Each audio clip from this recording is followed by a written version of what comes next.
Hi, everyone. My name is Tajuddin. Today, I want to explore a question we don't ask enough. It is not just what we say that matters, it is how we say it and where. Media isn't a neutral pipe for information, it actively shapes what we can express and how it's received.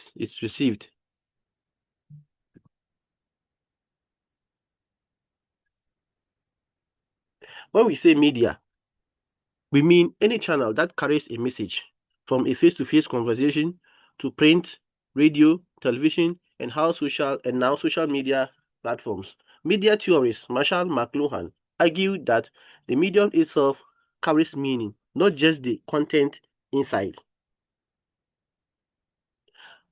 Yeah, a joke that lands perfectly in person can fall flat as a text message. That's the idea we will trace through this presentation.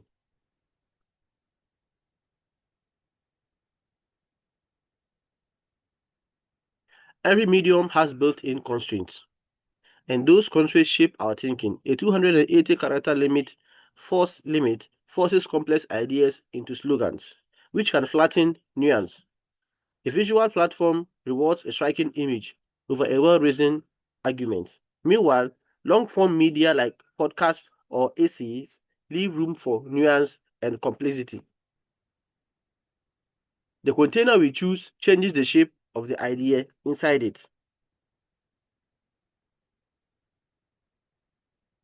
Media doesn't just affect content, it affects connections.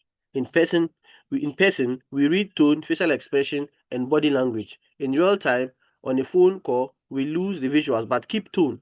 In a text message, we lose both, which is exactly why a joke or a short reply can be easily misinterpreted, can easily be misread as cold or angry. Video calls try to bridge that gap, but even they can't fully replace physical presence.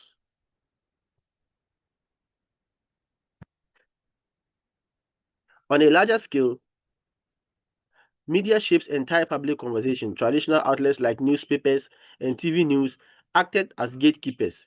Editors decided what counted as newsworthy. Social media removed that gate. Anyone can publish, but now algorithms decide what spreads, often favoring what's emotional or controversial over what's accurate. We get information faster, but misinformation spreads just as fast, sometimes faster. Let's make this concrete. Let's make this concrete. Imagine someone needs to issue a public apology. A written statement feels formal and controlled, but can come across as distant or lawyer written. A live press conference lets people hear tone and see body language, which builds or destroys credibility in real time. A social media post feels more personal and immediate, but it's also easily screenshotted and taken out of context. Same message, three completely different outcomes depending purely on the medium.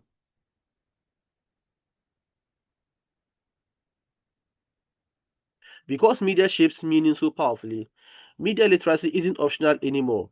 It's essential. Before reacting to something, it's worth asking who created this and why. What is the particular medium nudging me to feel or believe quickly without giving me time to think? Building that habit of pausing before sharing is one of the simplest ways to resist manipulation. This isn't just about news and politics, it applies to our everyday conversations too. Delivering sensitive news over text instead of a phone call, for instance, often creates unnecessary conflict simply because the medium can't carry tone. Choosing the right channel for the right message and staying aware of what each medium leaves out leads to clearer understanding and fewer misunderstandings in daily life.